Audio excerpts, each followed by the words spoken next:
março de 1971, Sertão do Seridó, Rio Grande do Norte.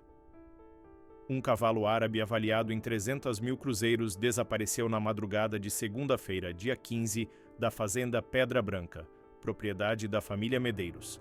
O animal, um garanhão negro chamado Relâmpago, com uma estrela branca perfeita na testa, era o orgulho de Sebastião Medeiros, patriarca de 72 anos que governava suas terras com mão de ferro há 5 décadas. Em apenas 7 dias, o desaparecimento desse cavalo desencadearia o massacre mais brutal da história do Rio Grande do Norte. 15 mortos, uma fazenda incendiada com pessoas dentro e uma cidade inteira refém do terror de uma única família ensandecida pela sede de vingança. A fazenda Pedra Branca ocupava 2.000 hectares de terra no município de Caicó, fazendo divisa com outras 5 propriedades menores. Sebastião Medeiros era viúvo e tinha 6 filhos homens, todos casados e morando na propriedade com suas famílias. O mais velho, Antônio, tinha 48 anos e era conhecido como Tonho Facão, por sempre carregar uma lâmina de 40 centímetros na cintura. João, 45 anos, era o estrategista da família, homem de poucas palavras que planejava cada ação com precisão militar. Pedro, 42 anos, conhecido como Pedro Tiro Certo, jamais errava um alvo. Francisco, 39 anos, Chico Veneno, tinha fama de envenenar o gado dos desafetos. Carlos, 36 anos, era o mais violento, capaz de espancar um homem até a morte com as próprias mãos.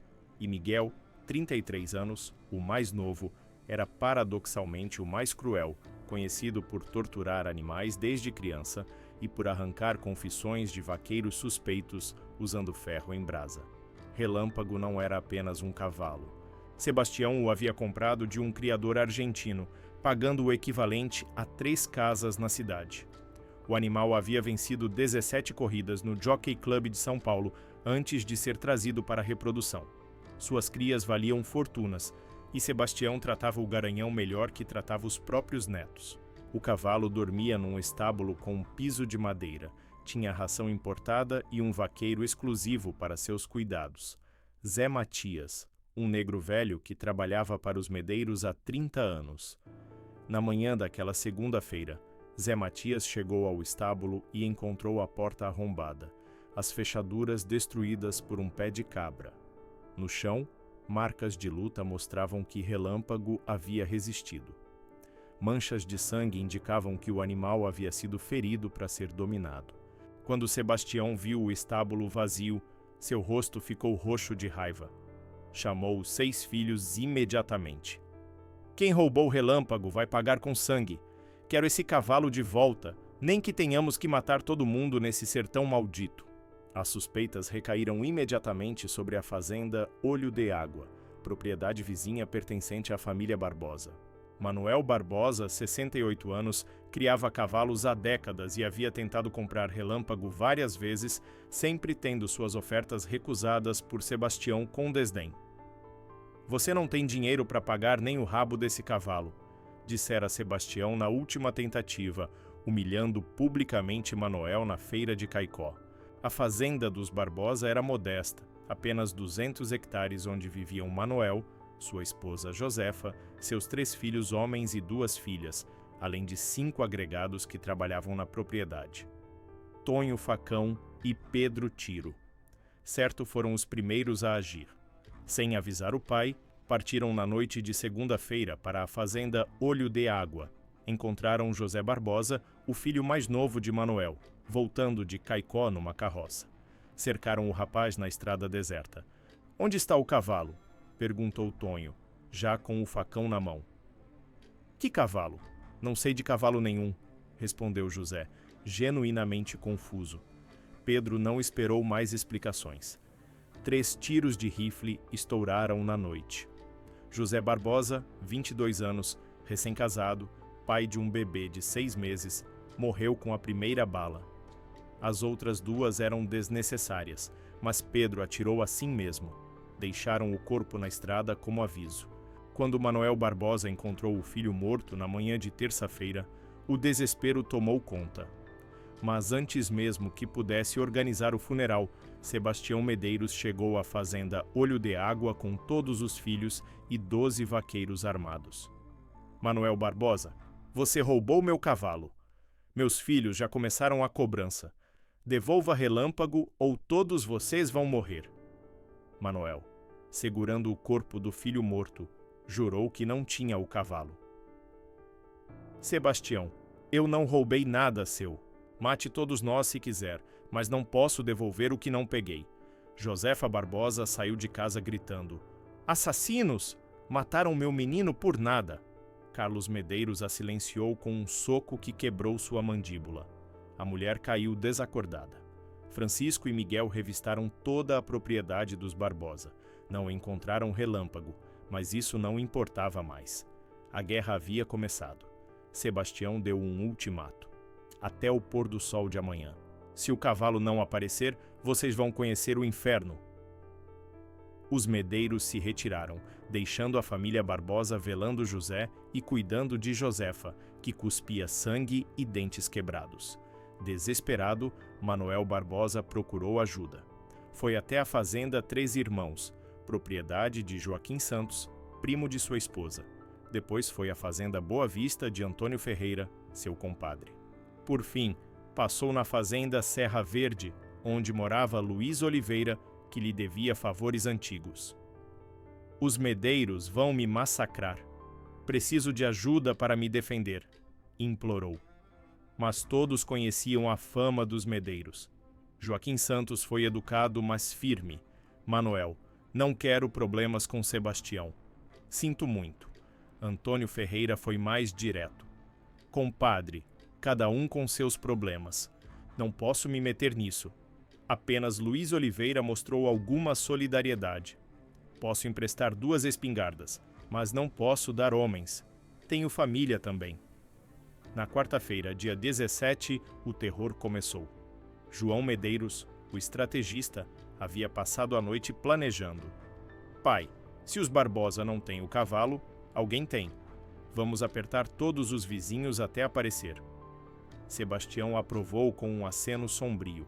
A primeira vítima foi Dona Maria Silva, uma viúva de 71 anos que tinha um pequeno sítio entre as 2 fazendas. Miguel e Carlos foram buscá-la. A velha morava sozinha com uma neta deficiente mental de 15 anos. A senhora viu quem passou com um cavalo negro? Perguntou Miguel, já dentro da casa humilde. Não vi nada, meu filho. Sou quase cega, respondeu a velha, tremendo. Miguel pegou um tição do fogão a lenha. Vamos ver se a memória melhora. Queimou as mãos da velha até ela desmaiar de dor. A neta, incapaz de entender o que acontecia, ria e batia palmas achando que era brincadeira. Carlos a jogou contra a parede. A menina caiu com o crânio rachado, morrendo instantaneamente. Antes de sair, Miguel degolou a velha desmaiada. Para não deixar testemunha, explicou ao irmão. A notícia do assassinato das 2 mulheres indefesas se espalhou como fogo na palha seca. O delegado de Caicó, capitão Araújo, um policial militar aposentado que ocupava o cargo havia 2 anos, tentou agir. Foi até a fazenda Pedra Branca com 2 soldados. Sebastião o recebeu no alpendre, cercado pelos filhos. Coronel Sebastião, preciso que o senhor e seus filhos me acompanhem até a delegacia. Houve denúncias graves. Sebastião riu. Capitão, o senhor tem 2 soldados. Eu tenho 6 filhos e 30 vaqueiros armados. Faça as contas! O delegado tentou argumentar. A lei sou eu nessas terras, capitão. O senhor está dispensado. Pedro Tiro Certo apontou o rifle para a cabeça de um dos soldados. Acho melhor vocês irem embora. Rápido. O delegado recuou, humilhado e impotente. Na quinta-feira, dia 18, os Medeiros expandiram o raio de terror. Tonho Facão e Francisco foram até a fazenda de Joaquim Santos, aquele que havia negado ajuda a Manuel Barbosa. Chegaram de madrugada. Joaquim estava no curral, ordenhando as vacas com seus 2 filhos adolescentes, gêmeos de 14 anos. Tonho não perdeu tempo com perguntas. Atravessou Joaquim com o facão pelas costas. O homem caiu nos braços dos filhos, vomitando sangue. Papai, papai, gritavam os meninos. Francisco atirou em ambos. Não podemos deixar crescer querendo vingança, explicou Antônio. Quando a esposa de Joaquim saiu correndo de casa ao ouvir os tiros, Pedro Tiro Certo, que estava de vigia, a derrubou com um único disparo a 200 metros de distância. 4 mortos antes do sol nascer completamente. O pânico tomou conta da região. Famílias inteiras começaram a fugir para Caicó ou para fazendas mais distantes. Mas os medeiros haviam bloqueado as estradas. Carlos e Miguel paravam todos que tentavam sair. Ninguém sai até aparecer o cavalo, declaravam. Um comerciante chamado Paulo Souza tentou furar o bloqueio com sua família numa carroça. Miguel atirou nos 2 cavalos que puxavam a carroça. Quando Paulo desceu para ver os animais mortos, Carlos o espancou com uma barra de ferro. O comerciante morreu com o crânio esmagado na frente da esposa e dos 3 filhos pequenos. Podem ir agora, disse Miguel à viúva, mas contem a todos o que acontece com quem desobedece os medeiros.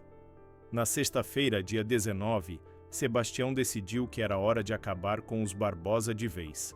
Já deu o prazo. Vamos terminar isso. Mas Manuel Barbosa havia se preparado. Com as 2 espingardas emprestadas por Luiz Oliveira e mais algumas armas velhas, havia transformado sua casa numa pequena fortaleza. Seus 2 filhos sobreviventes, Antônio, de 28 anos, e Paulo, de 25, estavam com ele, além de 3 agregados leais que decidiram ficar. Quando os medeiros chegaram ao anoitecer, foram recebidos com tiros. O cerco durou a noite toda.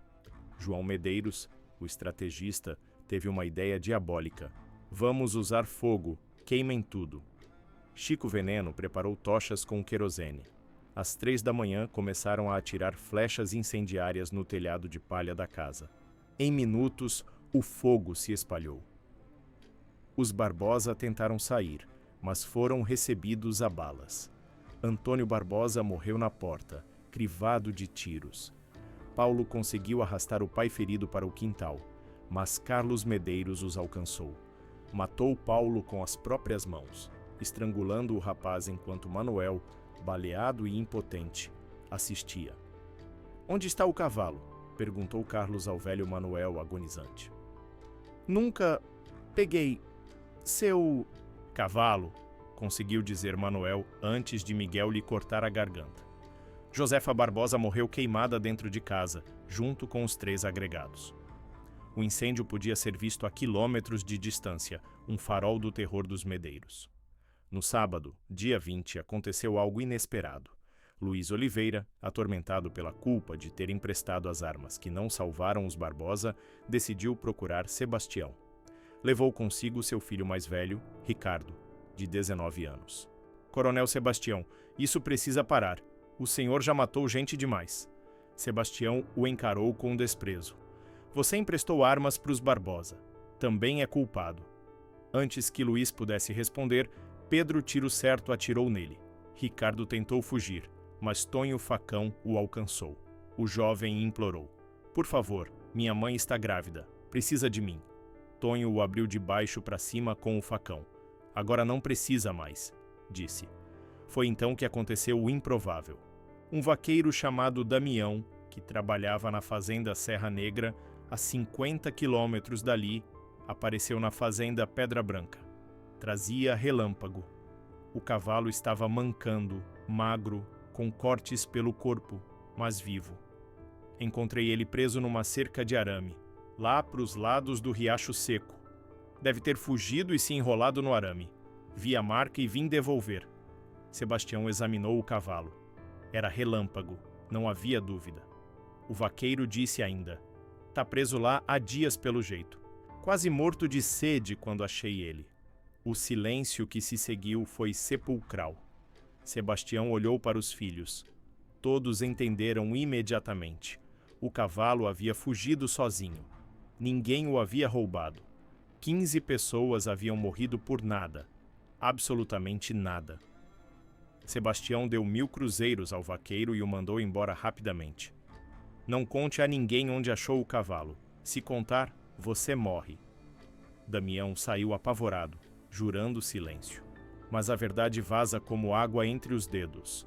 Um dos vaqueiros dos Medeiros, horrorizado com a revelação, fugiu naquela mesma noite e contou tudo na cidade.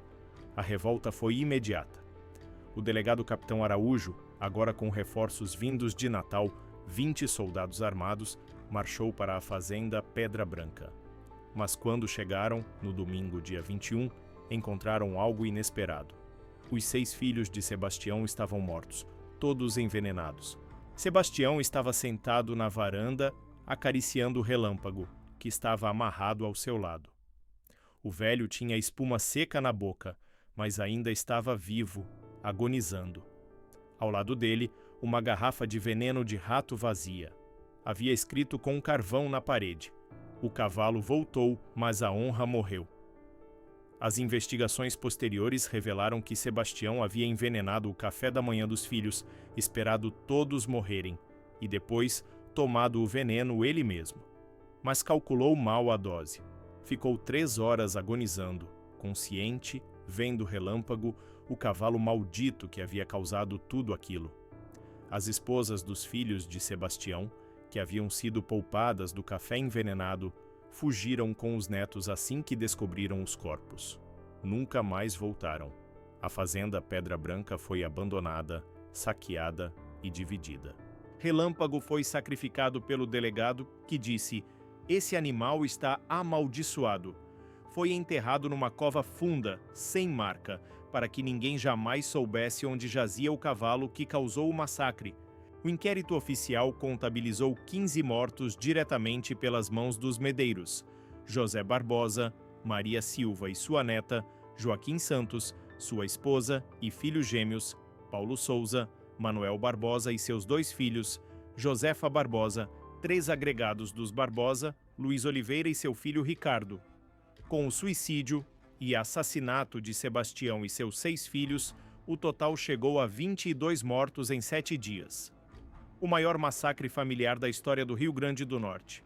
Caicó levou anos para se recuperar do trauma. O capitão Araújo foi exonerado por não ter agido a tempo, embora todos soubessem que ele pouco poderia ter feito contra o poder dos Medeiros. As famílias das vítimas se mudaram, incapazes de continuar vivendo onde haviam perdido tudo. As fazendas abandonadas viraram ruínas tomadas pelo mato, lugares assombrados que as pessoas evitavam. Anos depois, um repórter perguntou a uma das viúvas dos filhos de Sebastião se ela sabia por que o marido havia participado daquela loucura. Ela respondeu: "No sertão, desobedecer o pai é morrer em vida.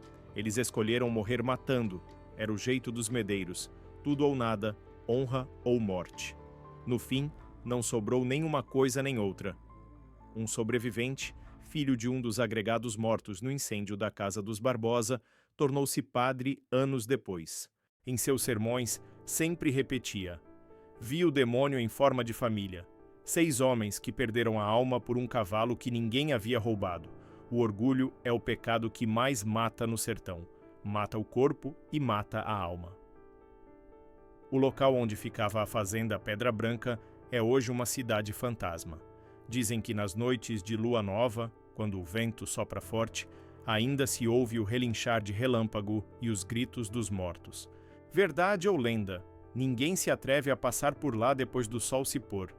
Alguns juram ter visto Sebastião Medeiros vagando pelos escombros, procurando eternamente por um cavalo que nunca foi roubado, condenado a reviver para sempre os 7 dias em que transformou orgulho em sangue, suspeita em massacre e uma família inteira em monstros. Na entrada de Caicó, uma placa discreta marca o local onde José Barbosa foi morto, o primeiro dos 15 inocentes. A inscrição diz apenas: "A justiça dos homens falha, mas a justiça divina nunca tarda." Todo dia, 15 de março, data do desaparecimento de Relâmpago, alguém deixa flores no local. Ninguém sabe quem é, mas as flores estão sempre frescas, como se o próprio sertão chorasse pelos mortos da guerra mais insana já travada naquelas terras. Uma guerra que começou com um cavalo fugido, e terminou com 22 mortos e uma lição eterna. No sertão, onde o orgulho vale mais que a razão, às vezes se perde tudo defendendo o que nunca se perdeu.